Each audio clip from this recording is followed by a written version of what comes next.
vegetable guys. Talong, kalabasa, yung kalabasang puti, carrots, tapos nilagyan ko ng atay. Hindi ko alam kung anong klaseng luto to guys. Basta luto lang, makain lang. First time ko magluto nito. Kung ano lang meron kami yun. Pinagsama-sama ko na. Pagluluto, nilagyan ko ng atay ng manok. Yan. Carrots, kalabasa, kalabasang yellow, kalabasang puti,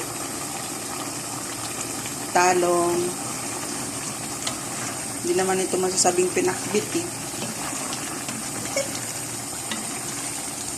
Ano lang ang meron sa binigay sa amin na gulay. Yun ang lulutuin namin. Sarap siya.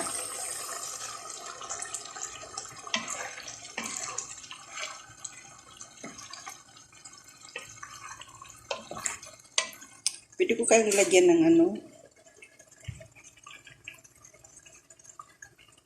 lagay ko kaya itong mga dahon-dahon na to para masarap siya. Lagyan mo ng dahon-dahon. Yung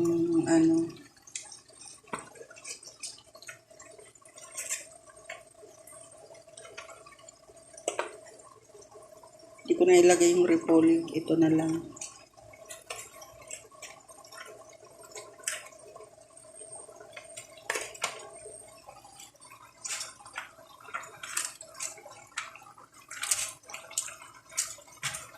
Yan.